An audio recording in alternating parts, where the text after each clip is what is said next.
We are at a time of the year, the month of Elul, that can be viewed as a bridge between the past year and the new year. And whenever we're on a bridge, we have to take stock of where we came from and where we're going. Bridges can be very precarious. The winds could make the bridges shake. The freezing atmosphere, as they say that when you're traveling on a bridge, the bridge ices up before the rest of the road. You have to be more careful not to slip.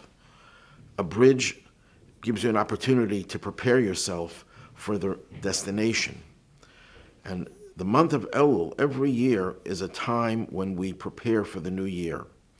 And it's fitting that the first Torah reading of the month of Elul, the Parsha of Shoftim, deals with how to prepare for this month and for the new year.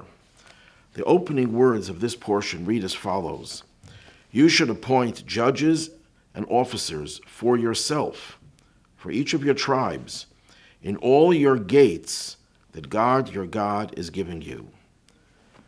What is this referring to? Well, literally, this refers to the commandment that the Jewish people, when they entered into Israel, were supposed to appoint judges in all their cities. The word gates over here refers to cities because that's where the courts would generally convene, at the entrance of the cities. But why does the Torah have to use the word gates? And why does it say that you shall appoint judges for yourself? Obviously, you're not appointing judges for some strangers. You're doing it for yourself, for your community, for your people. So our commentators point out that there's a deeper message over here, that this is referring to the judges that we have to appoint in all of our own personal gates, all the things that allow for information to enter into our consciousness, what comes into our mind, through our eyes, through our ears, through our mouth, through our nose, and what goes out of these entrance ways and exits is something that requires putting judges to determine whether the influence that come in are proper influences, what comes out are proper influences.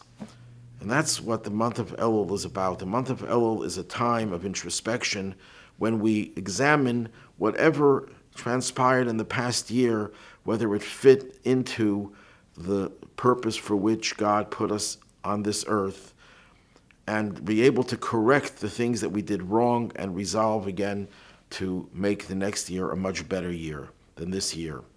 In the month of Elul, it's also customary to sound the shofar. The shofar is an instrument that is not known for its beautiful melodic notes, but it's known as an instrument that could just awaken a person. It just frightens the person and wakes them up from their reverie. And that's what the month of Elul is about. It's about a wake-up call for us to examine our gates and to pass judgment on our gates. How do we pass judgment? We use our mind. We don't allow our emotions to be running free without any direction. We use our minds, and we consult with the Torah. We consult with mentors who help us and guide us in making that judgment. Just like Elul is the bridge between the past year and the new year, we are living in the Elul of history. We are on that bridge that's connecting the times of galut, exile, with redemption. And this is a time when we have to take stock, not just of what happened in the past year, but we have to look at all of Jewish history as a continuum, that it all began at Mount Sinai. God gave us a mission, and we fulfill that mission every time we do a mitzvah. Every word of Torah that we study adds on to the preparation for the ultimate goal of the Messianic age. So our introspection, our judging at the gates has to refer to what is our general mission that was given to us at Mount Sinai and how we are going to make the finishing touches of ready for us to cross over into the new year. And yes, there's a shofar that awakens us. The shofar does not have to mean literal a shofar. When cataclysmic events occurred, as in past years, we had COVID, we have now wars, we have all sorts of things, negative things going on in the world, which are inexplicable, why they're all coming together at once.